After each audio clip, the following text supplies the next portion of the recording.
Over the past 3 decades, the real estate has taken the lead in boosting China's economy. And to keep the property market stable, new laws were passed by the National People's Congress regarding construction and transaction taxes. So what are these laws and what effect will they have on the real estate market? As the pandemic eases at home, will Chinese real estate and overseas purchases rise? And how has the sector been affected around the world? To answer these questions, I'm joined by Hong Hao, Chief Strategist at the Bank of Communications, Vincent Mo, Chairman of Found.com and member of the National Committee of China's People's Political Consultative Conference, and Jack Barton, freelance correspondent in South Korea. That is the topic. This is Dialogue. I'm Zhou Yue.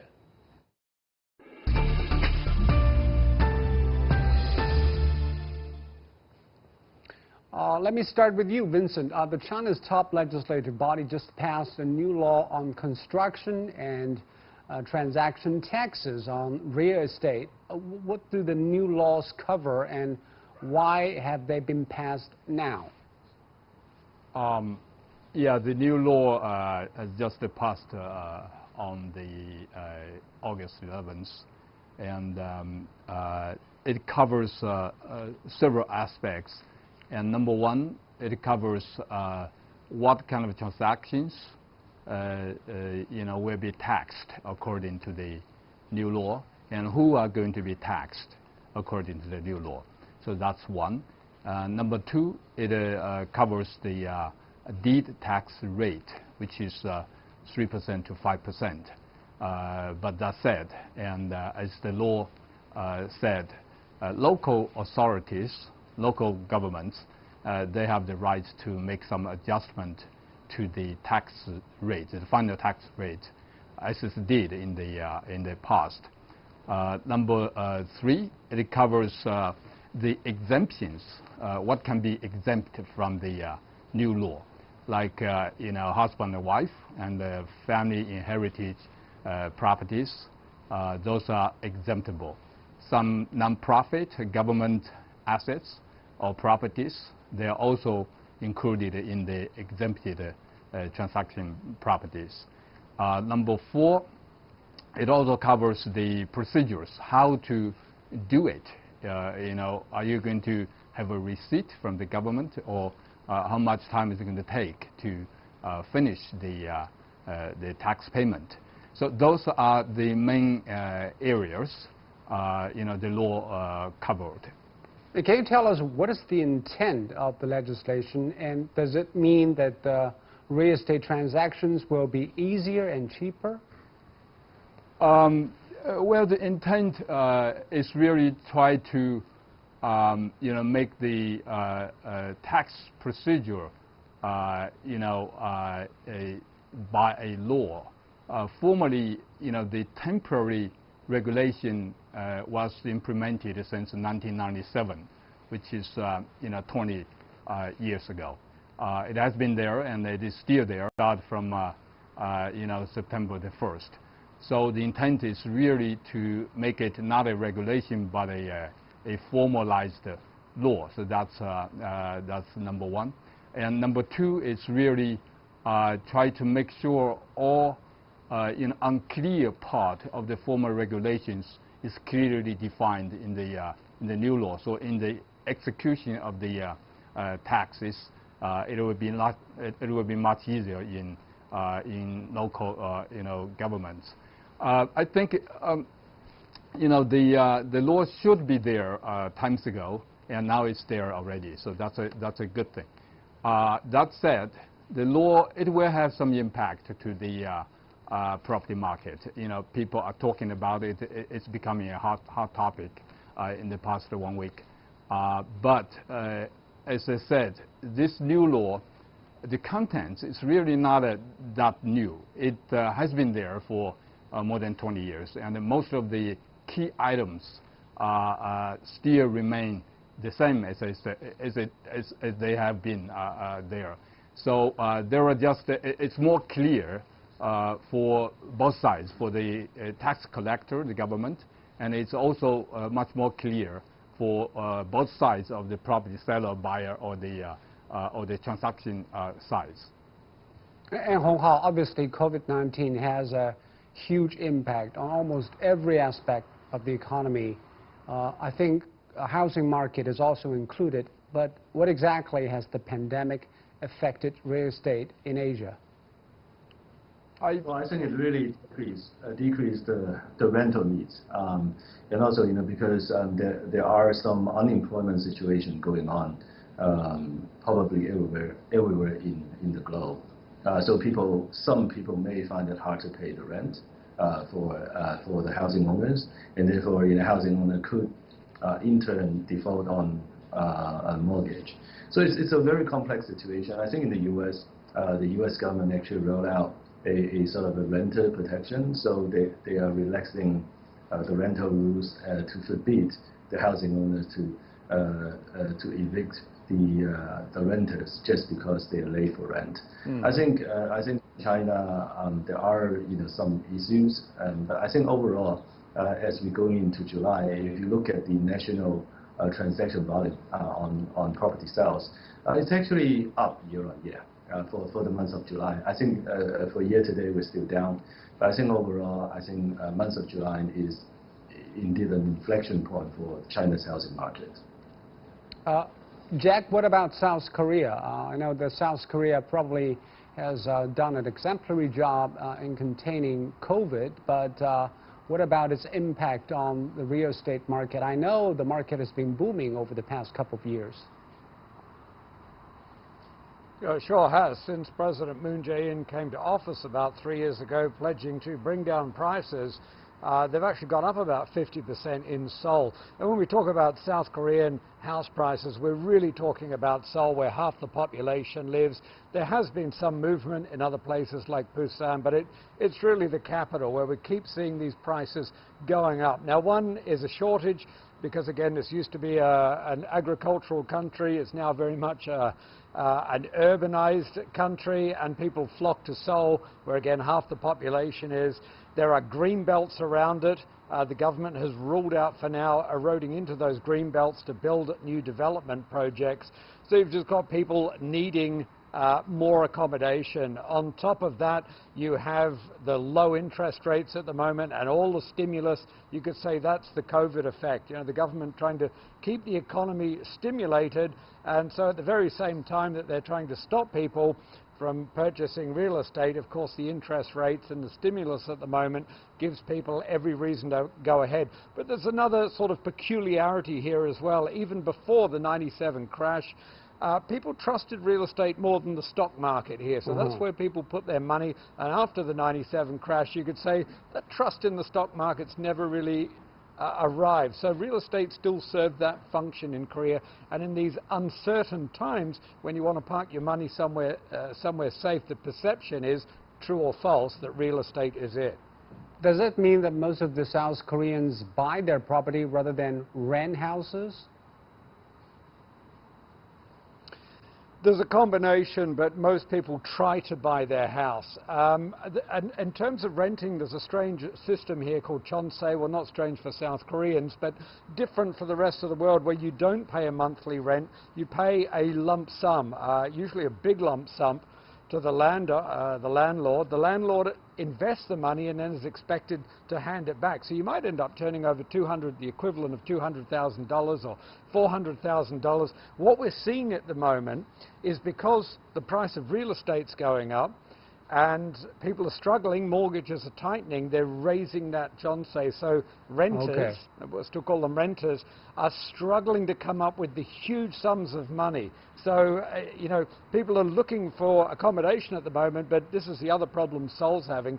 More and more people are priced out of the market. And Mr. Mo, obviously this has a lot of implications for those landlords and those tenants, because a recent report by CGTN on the changes in the housing market, it showed that some tenants were locked out of their homes or compounds during the pandemic because of the landlords fearful of renting out those apartments during the epidemic time. What do you think it means for the housing market, especially for the tenants and the landlords? Well, the pandemic affects everything, including the housing market in China as well, actually across the whole world. Especially for the rental market. As you just talked about, during the tough times, some of the renters, they could not get into the houses or the apartments they rented because of the afraid of the coronavirus. We have been, the CPPCC actually has been discussing about the right of owning a home and comparing to renting a home. So should they be the same? Yeah, that's the topic actually we're talking about. So we're discussing as to how to make it the rights the same, whether you own it or you rent it. So that's something under discussion already. To me, because of the pandemic, it really affects a lot of people, and for some reason, for many reasons actually, we are not ready, and the owners are not ready. The renters are also not ready to deal with this situation. So in a short period of time, there might be chaotic situations. That's normal. But today, as in, of course, China's situation has improved a lot. So this kind of a situation is no longer there already. So the situation has improved a lot. Back to the pandemic, to the renter, especially to the like a vacation renter situation, it is going to be seriously affected for the time being now, and it's going to last for some time into the coming, I think, 3 months or 6 months. And usually, when we come out of a recession, we expect the real estate to pick up. But in July, new home prices in 4 first-tier cities here in China, Beijing, Shanghai, Guangzhou, and Shenzhen, rose roughly by 0.4% respectively. So, Hong Hao, is it this delayed response from the real estate market, or it is because of the restrictive policies on housing? Well, I wouldn't say 0.4% is a bad housing inflation. I think it's probably just right, especially for tier 1 cities where properties are really expensive now. So I think even in a normal situation, at a price such as high as this, it's a little difficult to spur housing demand, just because of the affordability concern.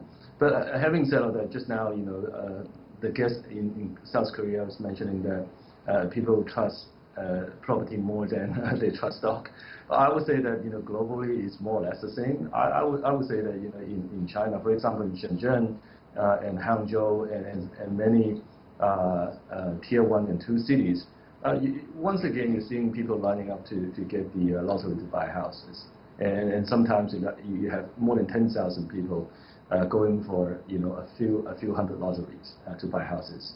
So it is actually not a bad sort of a housing demand we would normally expect coming out of the recession, especially if you compare the situation now with 2008, for example. Back in 2008, a lot of people just gave up on the mortgages and walked.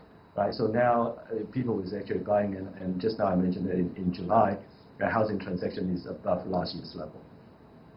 So, Mr. Mo, do you agree with Hong Hao that this is actually expected outcome?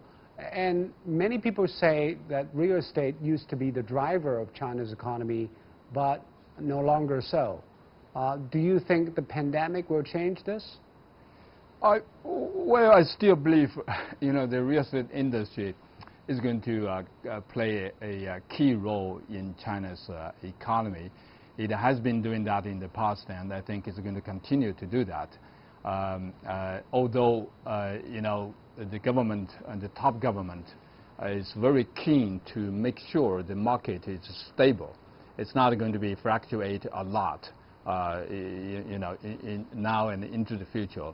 Housing is for living. It's not for speculation. So that's really the very top guideline for this market. But that said, real estate industry is related to more than a dozen other key industries. So the good news of the real estate industry is really key to the good news of other dozen key industries as well. So I believe that's why I said the real estate industry is going to continue to be a key player in China's general economy. So you're saying the real estate market will not go all the way up unless the other sectors will pick up speed of recovering? Well, up to today, we have been seeing the market, actually the momentum is still there, although the scale, the price increase is under control. So the demand is still very strong, and especially after the pandemic, I believe the improvement of housing or living is becoming more and more important to residents. So I believe the demand is going to be strong, and the supply in the big cities, the supply is still not that enough. It's always my point, now in the past. So we need more supply in the big cities so that the demand can be met. So the price should be under control automatically, and even without policies. But the land limitation and the supply limitation, it will not improve in a short period of time. So today we still need regulation policies to make sure speculation is not going to be something playing a big role in the market. For those needed, rigid needs of the housing market, it will be, make sure it's going to play the major role in the market.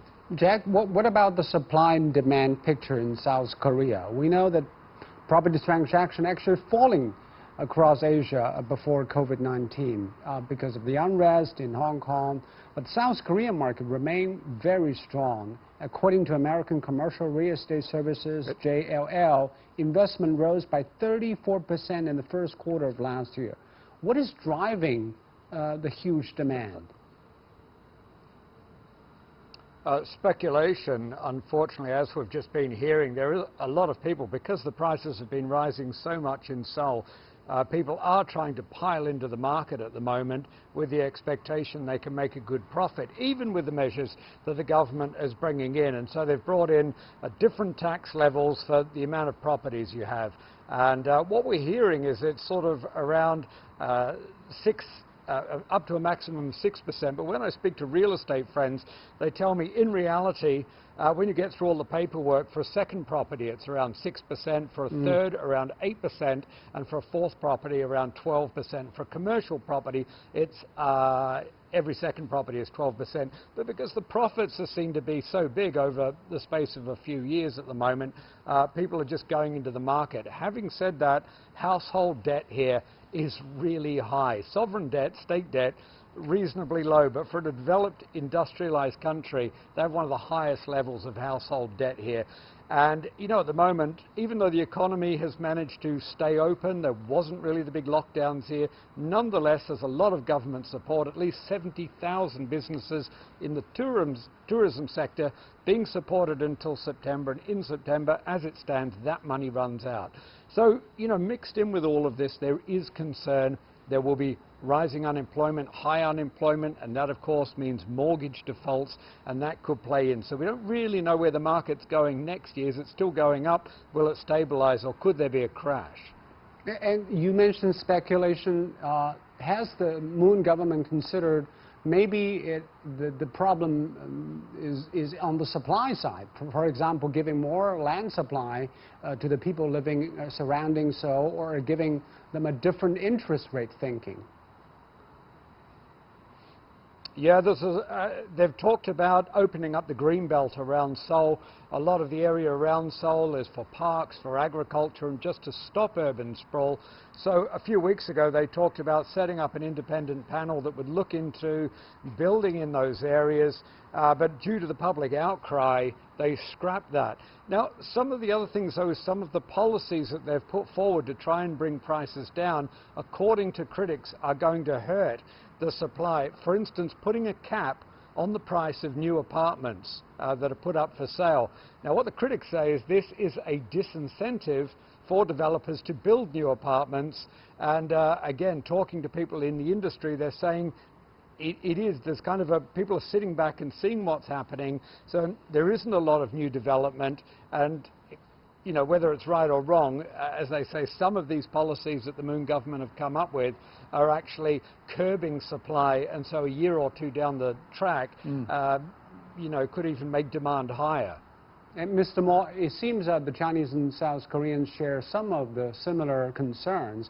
Here we also are guard against speculation. We say that houses for people to live in, not for people to speculate on. Do you think these policies have been working, basically? Well, yeah, I think the policies are working very well. You know, 3 years ago, the market was crazy, you know, fluctuating, and most of the cities, big cities, the price hiked a lot, you know, every year 20% and above. That was really terrible, you know, for ordinary people, for people who did not have houses.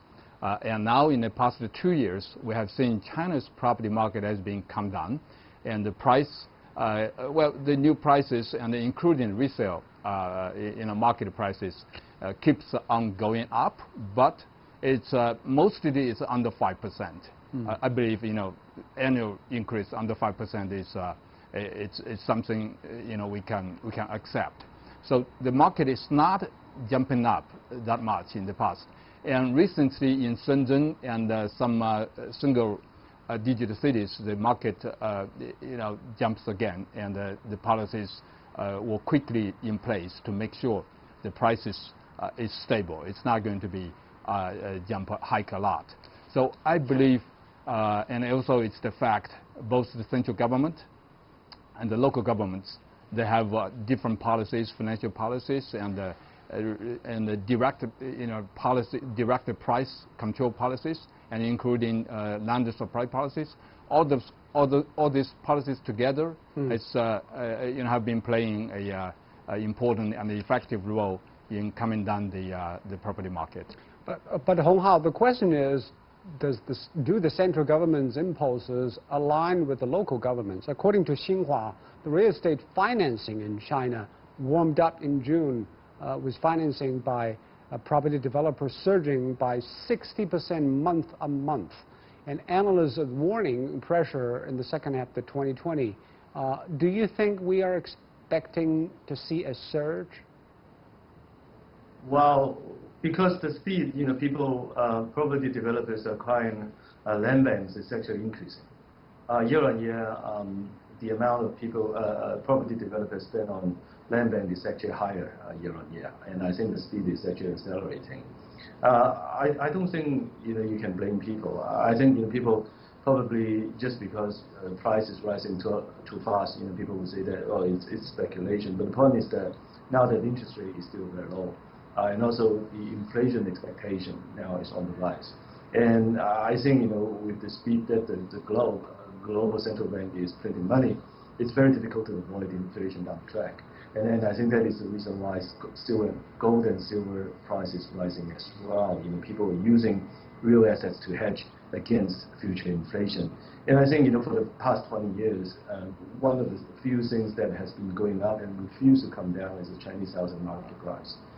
So, you know, I would say that, you know, people are really looking for opportunity or actually looking for a hedge against future inflation. And with interest rate is low, you know, it's just rational to just rush out and buy property. It's very difficult to stop them. But then on the other hand, you know, you have to see that despite a few individual cities' case, overall on a national basis, property price inflation is still under control, I would say. So I would say that, you know, because property sector is still a very important sector for the Chinese economy. And also in the most recent figure, you can see the GDP growth is steady, is because the investment in property sector is on the rise as well. So I think it's actually helping us, you know, to achieve our steadying economic growth this year. So I would say that, you know, whatever that is happening right now, it shouldn't be sort of a big surprise to people. I'd like to talk a little bit about the rental market as well, because vacational rental saw a jump in May in China, but global giant Airbnb saw the second quarter revenues drop by 67%. That is a whopping rate, according to Bloomberg. How badly has the industry been affected by the pandemic, particularly the downturn in global tourism is still uncertain when we're going to come back? Hong Hao. Yeah, I think that's one of the reasons why people, trying to buy their own houses, because they spend more time in their own houses, and it's actually forming part of a sort of a work from home demand, for property. I think for global leisure industry, it is being hit particularly hard, even though in some of the countries, for example in Europe, the travel restriction has been lifted to a certain extent. People are still not traveling. Wow. And also, yeah, and as a result, the demand for hotel rooms and also Airbnb rooms are actually decreasing. Hotels in Hong Kong, for example, the occupancy rate is well below 50%. So I think that is just telling you how difficult, how challenging it is for the hotel industry in this virus outbreak. And Jack, how is Airbnb hanging in South Korea? Airbnb has always had a fragile existence here in the first place. It is quite a protected economy here, particularly when it comes to the sharing economy. Uber never managed to get off the ground, and so they've got tricky rules here. You have to live in the house, so you can't have an empty house. And of course, in times of COVID, guests are wary of staying with the host, and the host is wary of having the guests in. But on top of that, here, they have to be foreigners. And we saw the June figures, foreign arrivals, they're down 98.5% June year on year. So the only way to survive is by illegally taking in local guests. And we've heard anecdotally that's what they've been doing. But the rest of the domestic tourism sector seems to have bounced back because, of course, all the people that are not going overseas are traveling here. And as you mentioned earlier, South Korea has stayed relatively open. They've put in pretty strict guidelines. And so it's sort of holiday season at the moment. It'd be impossible to book a room at 24 hours notice and the prices are sky high. That's an indication things are going well. But when we do get some figures from Airbnb for South Korea, we can expect them to be fairly dismal. And Mr. Moore, do you think the rental market is about to shrink? Because we have hearing different regulations coming out. The reason is requiring vacation rentals to get permission from all the residents in the same building to get a renter in. Yes, Beijing government is in the process of establishing this kind of a policy or regulation for the vacation renting houses. I think this kind of a policy it will come, and eventually. Will it go? I think it will. It will come, and it will happen. And but for the short period of time, this kind of a policy will affect the market industry fundamentally a lot. So the market will be very negatively impacted. But in the longer run, I think after people get familiar to this, after the processing becomes more efficient, I think eventually it will be good for the industry. It will be to make the industry healthier in we have to leave it there. Thank you, Mr. Moore. Thank you, Hong Hao. And thank you, Jack. You've been watching Dialogue here on CGTN. I'm Zhu in Beijing. Thanks for watching. Goodbye.